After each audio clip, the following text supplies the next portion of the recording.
இத பார்த்து 2 பேருமே பயந்து போய் பேரண்ட்ஸ்ட இந்த விஷயத்த கன்வே பண்ண ஆரம்பிக்கிறாங்க.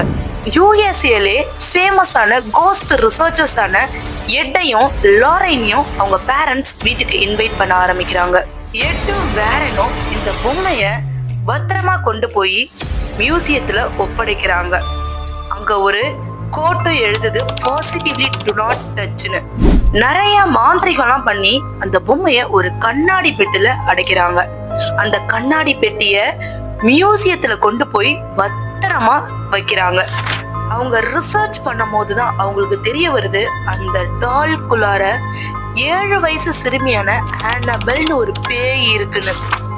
இப்போ 2025ல யூஎஸ்ஏல டெவில்ஸ் ஆன் த ரன்ன்ற ரேலி மூலமா ஆனபெல்ல அந்த கண்ணாடி கூண்டுல இருந்து வெளியில எடுக்கிறாங்க.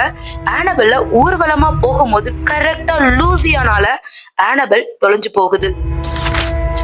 ஆனபெல் பொம்மை தொலைஞ்சு போனதுக்கு அப்புறம் போலீசார்ஸ்க்கு நிறைய கால் வர ஆரம்பிக்குது. ஜெயில இருந்து 10 கொடூர கைதிகள் தப்பிக்கிறாங்கன்னு, அது மட்டும் இல்லாம வீடு கொழுந்துட்டு எரியுதுன்னு, நைட் ஆனா நாய்ங்க ஏதோ பார்த்து பயப்பட ஆரம்பிக்குதுன்னு.